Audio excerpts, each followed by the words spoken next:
Joining me this week is Chris Benjamin. It's going to be a great episode.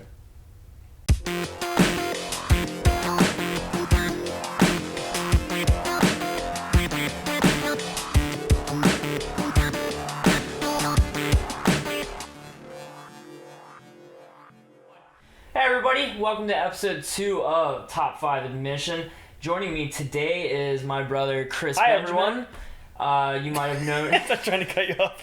No, thank you for joining us, Chris. This is episode 2, so we're kind of getting into the swing of things. But why don't you go ahead and tell the audience what we're top 5-ing today? We are top 5-ing our top 5 Steven Spielberg movies. Stevie, we're still trying to confirm if you go by that or not, but we'll deal with that later. But yes, Steven Spielberg films. How'd you feel kind of going into this list? I thought it was gonna be tough, and then I did it in like 5 seconds, and I was like, all right, cool, never mind, we're good. This is gonna be fun. All right, so if for all you guys that don't know, so Chris is my older brother. He's kind of the one who pushed film really heavily into our lives. I'm gonna make this bold statement. Spielberg. You're the reason I exist. You were like, Mom, Dad. Spielberg probably the most influential, biggest impact director in our household. Oh, for sure, yeah. I mean, I can't think of hardly any Spielberg films we didn't go see in theaters as kids. Right. It definitely was one of those directors that. Movie coming out, we were looking up, news on it, definitely staying in tune with what was going on. So with that, what has Spielberg kind of meant to you in your life? What has Spielberg meant? So, a lot of people get compared to Spielberg as far as directors. And I feel like that's always going to be that way. Everybody's always going to be like, well, he's no Steven Spielberg, or he's kind of like the modern day Steven Spielberg.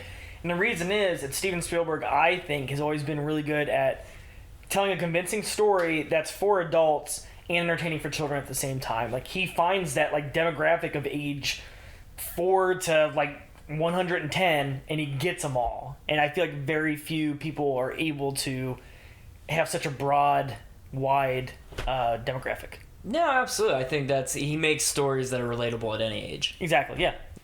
So we'll go ahead and get right into it. Number 5 for me is small little indie Spielberg film called Jaws. Okay. Jaws for me is just a awesome summer film. Definitely, it's not his perfect film, but I think his underutilization of the shark and not showing it just builds the tension. It's fun. It's got the sense of excitement, but it's also just absolutely terrifying. Like, I always come back to the scene with the kid that gets eaten in the raft. Yeah. I think it's the second death, but that is just such a I watched this a couple weeks ago and it was just terrifying. It's just, I don't know, and with the whole monologue with the tiger, 13-footer. You know that when you're in the water, Chief, you tell by looking from the dorsal to the tail. Quint's monologue, his story about World War II, it's just I think that's probably one of the best monologues in a Spielberg film. I do remember that being pretty good, yeah. I haven't seen that in a while. I need to rewatch it. It's one of those movies that I'm like, yeah, it's okay. And then I watch it, I'm like, that's really good. And then a few years go by, and I'm like, yeah, it's an alright movie. And then... So yeah, for me, I think that's an instant watch every summer, just because if you're going to the beach, I definitely recommend watching beforehand. Yeah. But well, I know they have those things where you can sit in rafts and watch it on a big screen. Yeah. That would be really cool. Double feature, Jaws, Titanic. Yeah, there you go. Yeah, always great. But... Jaws, Piranha. Oh, great! I mean, that'd be a fun one. But... Actually, that's why Piranha was made. It was like a rip off of Jaws. It's rival. Yeah. Yeah, so. Absolutely, absolutely. But yeah, I think that for me is I think a good Spielberg. If you haven't, or if you don't like too much of Spielberg, I think that's a good way of getting into Spielberg. For sure. My number 5 is a tie. So I'll tell you why. So my tie for number 5 is Lost World and Hook. So they're both movies that were such a part of my childhood, and they have such great parts. Rewatching them older, they don't age as well as I thought they did, but they still shaped me into the film loving person I am. So they're kind of on the same level. So that's why I kind of put them at number 5. No, because I think Hook is really good. It's a lot of fun. It's a little long, and then Lost World has its flaws. but they're both really good movies with bad parts and good parts. No, absolutely. I just rewatched Hook, and I put an asterisk around that because, funny story, I watched it. I got about 3/4 of the way through the movie, and I was like, cool, I'll finish it up in the morning. And Netflix took it off. Cool. So I hope the ending still holds up, but the ending is good. I will vouch for that. Yeah. But number 5, I think that's a solid choice for sure. Okay. So Hook, Lost World. That's an easy transition. Number 4 for me is Lost World. Okay. Lost World, I think, is a solid movie all the way through. I think it's definitely the best sequel, which is debatable for some because I know. I think so. Yeah, I like 3 a lot, but yeah, 2's better. But Lost World, though, what a great movie. I think it's got one of John Williams' best scores. Okay. Awesome characters. Who didn't want to be Vince Vaughn as a kid growing up? Okay. You know, nobody wanted to be Eddie Carr. Let's be honest. Man, that's an obscure reference. But yeah, just sort of great. Like, I think it's a fun adventure movie because it really hits that whole we're in a park with no fences and we got to try to survive this. That's a good point. And I haven't watched it in a while. I don't know. There's just parts that are kind of goofy, and I don't want to like say something that's already been said. But like the whole scene with the gymnastics and the raptor. Yeah. And that's classic Spielberg. It's that whole she quits the gymnastics team at the beginning of the movie, and they're like, well, we need to kind of loop her story back. I almost kind of wish that Spielberg didn't put a child in the movie because like that's kind of one of his themes is always putting kids in these adult situations. But like, yeah, the gymnastics scene's definitely there. But I always argue that the San Diego scene's super unnecessary. I'm okay with it though. But here's the thing though, like with Jurassic Park movies, I don't want to leave the island. I want to stay in the island as long. I think it's kind of cool to see him out like in the world. It is, but like, I don't know. I think it was just more that like I loved going to Site B so much that I was like, let's stay here for a little bit longer. But it does have some cool shots too, like when at the end, you mean? Yeah, with like the slow mo shot scene with the hit with the trank gun, and honestly, it's a solid chase scene. It's hard to take it serious when you have Asian people running away screaming, "This is why I left Japan." It's rough, yeah. But the thing is, and I just thought about this. It's about to blow your mind, but you sit there and you're like, oh, I don't really like the city scenes, et cetera, et cetera. But like, I find them more terrifying because you're like, oh, they're not going to come near us because they're on an island, and then all of a sudden they're in the city, and you're like, okay, now we could be in danger because now there's dinosaurs in my world. No, absolutely, and that's where I think it was kind of a bummer was that like going. I think maybe I don't like it as much because 3 didn't really explore because like you can't. Like 3, but 3 is very kind of like it's yeah, exactly like with this whole because I know that's what they're trying to do with Jurassic World series, but like when like this T-Rex gets like 3 should have been about the whole fact that the world was obsessed with these islands. Yeah. And they're like, yeah, dinosaurs exist. Like, let's go and see them. But like, I don't know. It is, yeah. I could talk forever about that movie, but let's go ahead and get into your number 4. Okay, my number 4 is Minority Report. Really? Yeah. I watched this recently. Minority Report is awesome. What a cool movie. I think the story is insanely original. Tom Cruise is great in it. Colin Farrell's great in it. Just a solid movie. Let me be honest, or let me ask you this. You can do both. You can do both. Can I do it? Yeah. Are we allowed to do that? Did you watch the movie, or did you just watch the factory scene on loop for 2 hours? I watched the full movie, but the factory scene's awesome, man. God, what a great scene. You know what I realized? And then this might blow your mind, or you might be like, yeah, duh. Steven Spielberg, right? The director we're talking about. His thing is organized chaos. All of his movies are like, how can I make this chaotic scene? Like, every scene is a chase. Minority Report is nothing but chasing. Indiana Jones is nothing but chasing. Jurassic Park, everything is about chasing. No, absolutely, yeah. And I feel like that's what he's really good at is like, all this crap's going on, but I've organized it so like it flows so perfectly. Yeah, well with that, like, what's your thoughts on Lincoln then? I did not see Lincoln. Oh, and I have to say something because people might argue like, oh, that wasn't in his top 5. I have not seen Munich. Yeah, honestly, disclaimer, we haven't seen Munich. You haven't seen it either? Okay. I haven't. I've been wanting to. But, I always forget about it. It's not exactly light fare. It's not like, hey, with the chaos of the world going on right now, let's throw in Munich to lighten up.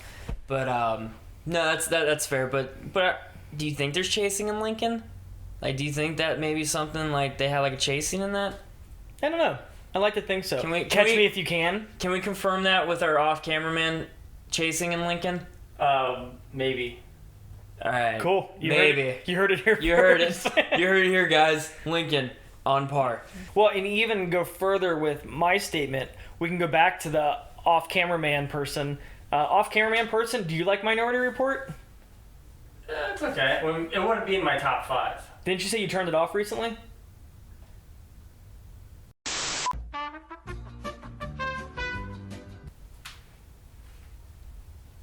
And we're back. Joining us today again from before the commercial break is Christopher Benjamin. Chris? Number 3 is Indiana Jones and the Last Crusade. That's weird, because my number 3 is Indiana Jones and the Last Crusade. Oh my god, see, it's one of those ones where it's like, it's never going to be a number 1, but damn, what a great film. Yeah, it's solid, man. It is from beginning to end. I love everything about it, and I wonder how it'd hold up if you didn't see the other two. That's what I think is the magic and the greatness about the Indiana Jones films, is that you can watch them. You don't have to see the other ones to watch this. Oh, I agree. Yeah. And that's what's great, is that like they hold up on their own. And Last Crusade, just, I think, solid story, characters, Sean Connery, bringing back Indiana Jones. They brought him back. Who saw that coming? But bringing back like all these characters, like it really just was like they took the first 2 films and picked out the best parts and like. Oh yeah, that's a good way. Well, let me ask you a question. Do you like Raiders of the Lost Ark? I think it's the worst one. Okay, are we including Kingdom? What's Kingdom? But I really, and honestly, and that's upcoming From Art to Film video, but kind of looking at Raiders of the Lost Ark, like I think it's not its own thing. I think it's too settled on trying to, honor their influences, that it almost kind of comes off as too derived. Or not too derived, but it almost comes off like they're not doing their own thing with it. Yeah. Okay. But yeah, I definitely think that Raiders is just like, I don't know, maybe seeing Last Crusade and Temple of Doom before Raiders. I don't know, I just always felt like it was old and not as fun as the sequels. I agree. I think if we only had Raiders, we'd be like, yeah, Raiders is amazing. Yeah. But then they get better as they go on. And Absolutely. So, well, cool. Yeah, anything else to say about Last Crusade? I think it's one of Spielberg or John Williams' best score. Oh my god, the motorcycle scene. Yeah. Like that score. Even like the river scene in Venice. Oh yeah. It's great. Or not the river, but yeah. Honestly, it's, the movie came out in 89, I think? Yeah. 89, prime, everybody. Everybody's at their prime. Harrison Ford, John Williams, Spielberg, like George Lucas, like just fantastic film. Sure. Sean Connery, just perfect, solid number 3. Agreed. So I guess we'll go number 2. Okay. Number 2 is kind of hard to pick because I'll be honest, I've only seen this movie a handful of times, but Close Encounters, the Third Kind. Yeah, you rewatched that recently and you really praised it. I've seen it once. I need to rewatch it. But... It is just... I think what I love about that film is that it is such an unconventional film that you don't even realize it. Okay. Because you think about it, you're like, there's no real antagonist. There's no real conflict. It's a movie about curiosity and an adventure of trying to figure out what's going on, and Richard Dreyfuss's character just experiencing this awesome phenomenon and then just being like, I don't know what's going on, but I need to know. Like, I need to figure out what's going on. And it just, I think the special effects are great, the score is great, and it's just, I think it's a very unique movie that just is very, very inspiring, and it's honestly some terrifying parts from it. I do remember some of that. I remember the ending, and I remember like mashed potatoes. Do you remember mashed potatoes? Absolutely. Yeah. I'm always like popping a Bob Evans case of mashed potatoes when I watch this film. Okay. But, I don't know if you remember the scene, but the airport trafficking. I don't remember much from it. It's been a while. So great scene, but it's them. It's pilots describing a UFO. Oh, cool. Okay. And it's so terrifying because it's the air traffic controller and like a couple of coworkers and managers and all that stuff, and you're just listening in on what these guys are reporting, and it's so intense because it's like, yeah, we're seeing these bright lights, blah blah blah, and it's just, I think the movie does a really good job of like treating UFOs kind of how the public sees them as like these isolated incidents, and you're not getting the full picture, but it sparks that curiosity and it sparks that excitement that you're like, all right, I want to know more, I want to look more into it, kind of thing. Okay. Now, do you really think it's that good? Like, do you really like praise it? Like, I need to go rewatch it right away, or I definitely, if you haven't, people out there, Marshall, all those people that might watch this, definitely go rewatch it. I think I think your opinions of, because I honestly want to say the first time I watched it was probably the last time you watched it, which was probably at Pete's house, or our cousin Pete's house back in like 2002, probably 2003, yeah, but yeah. Yeah, just an awesome experience. Okay, overall. well, I'll tell you what. If you want to ever do an episode, let me know, and I'll rewatch it. Absolutely.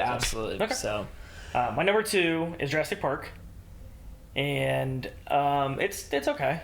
Yeah. I think it's definitely okay. Yeah.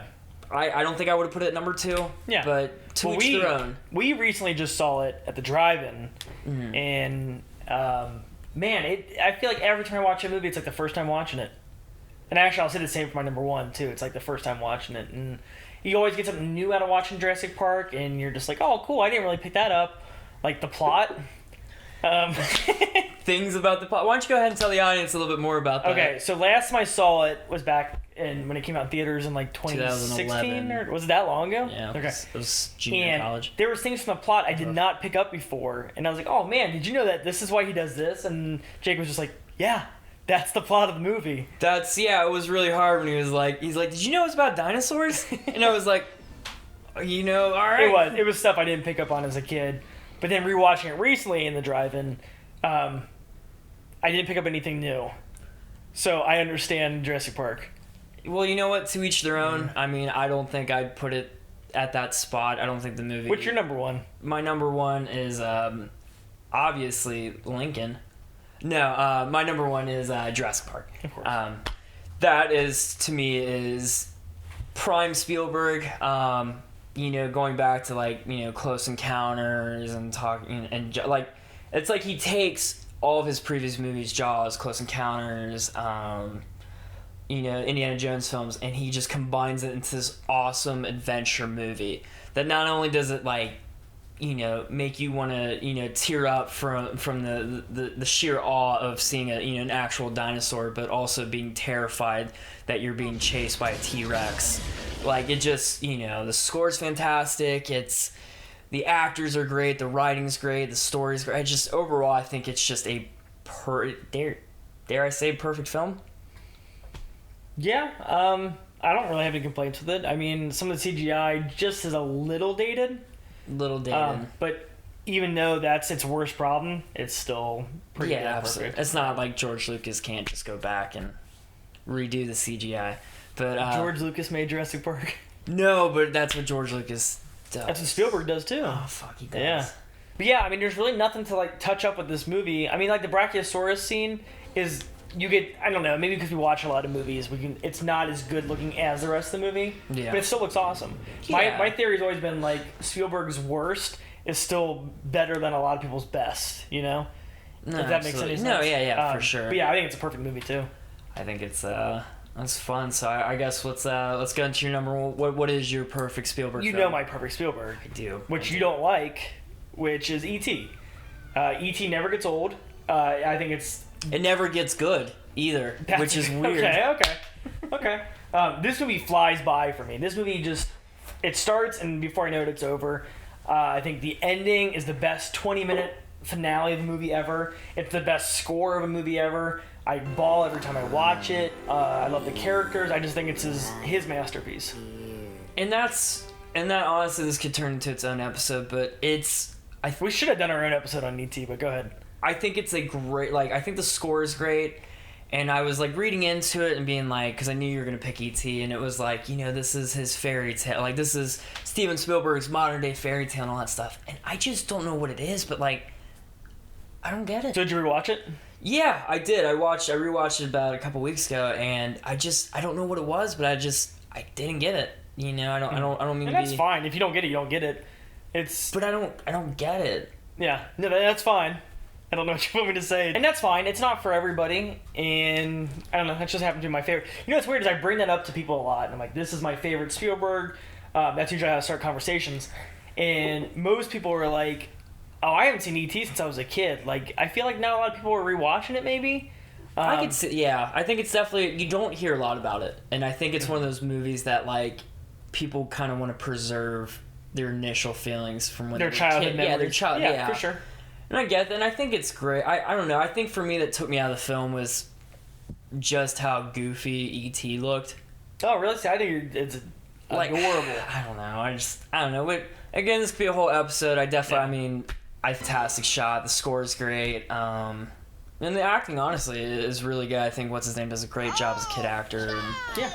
I don't know. I don't know. It's just a weird for me. It's a good film, but I don't know. I just couldn't get into it. Okay, that's fair. But no, I appreciate you. I definitely, I think that's a solid top 5 right there. Ditto. As we always do here from Art to Film, what's a recommendation could you give to the audience if you're a big Spielberg fan, but you're looking for something like his? Similar. I might go with Chris Nolan. Really? Just because they're both like, let's make movies that are larger than life. Let's push the boundaries of film. Let's take you somewhere you've never been before. Inception, Interstellar. Yeah. So yeah, I would probably say Chris Nolan. Okay. I mean, they're not the same fan base, but there's still that sense of wonder, I guess, they give you. You're gonna get something you've never seen before, kind of thing. Yeah, that's a good way of putting it. No, I think that's a great recommendation. If you're looking for something similar to Spielberg, I'd say maybe Robert Zemeckis film. I think he's very, very close. But J.J. Abrams' Super 8 would be definitely a good route to go if you're looking for something similar. But if you're looking for something completely new, Christopher Nolan definitely. So we'll put those recommendations down in the description. But Chris, thank you so much for being part of this. Yeah, of course. Thanks for having me. No, absolutely. I definitely want to bring you on for another one. Maybe talk about E.T. and Close Encounters for sure. Don't forget to subscribe to our channel. We'll have weekly content coming out. Also, make sure to follow us on Instagram for daily content, different concept art, going through different posts and all that stuff. Make sure to give us a like and comment below, see what we can change and do different. But thank you for watching, and we'll see you next time.